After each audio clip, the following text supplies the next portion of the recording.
This is one of the most valuable vintage basketball card collections we've ever seen. Worth around $1.5 million, it includes high-grade cards from every NBA set going all the way back to 1948 Bowman, and includes a Bill Russell rookie card worth over $75,000. For vintage card collectors, this is as close to a museum as it gets. I attended the National Sports Collectors Convention in the US. Before that, I hadn't really been exposed to vintage cards in Australia because no one really has that sort of stuff.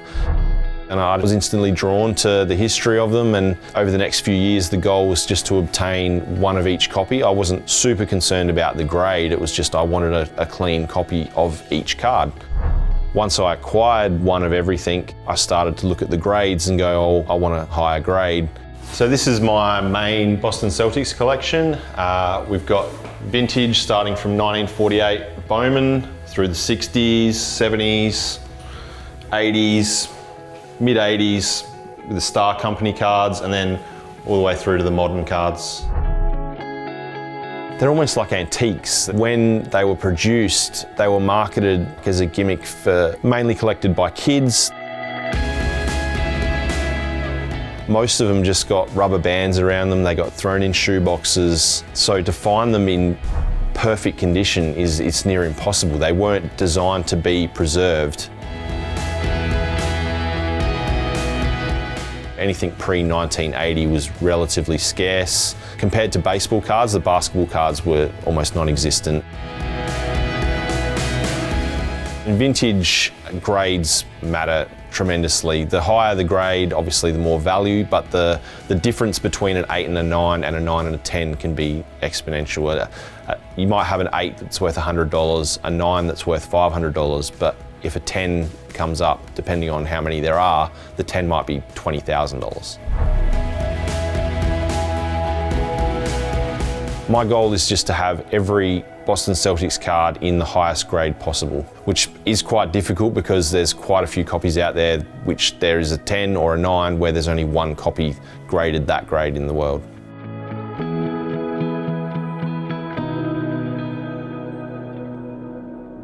The oldest NBA specific product that had basketball cards was the 1948 Bowman.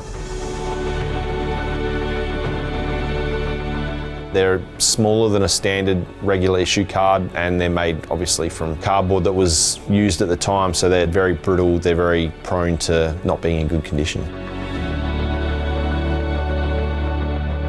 These are the 1957 Topps set. Contains key rookies of Bob Cousy and Bill Russell. The 1961 Fleer, I've got every card in a PSA 9. Some players do have 10s. Bill Russell only has 9s. There's no 10s out there.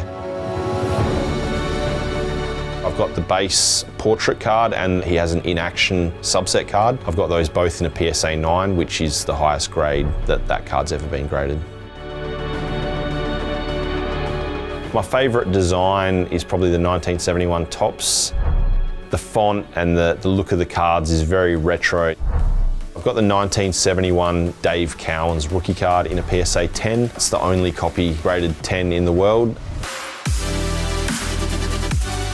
I remember the auction ending and my heart sank because then I realised I had to pay for this card. The most valuable card that I'd have would be the 1957 Topps Bill Russell rookie card. I've got that in a PSA 7. The 7 that I acquired is worth roughly $75,000. Vintage sports cards can be a better investment than some stocks, shares, things like that. The price increases in some of the higher grades, 5 to 10x what I originally paid for the cards.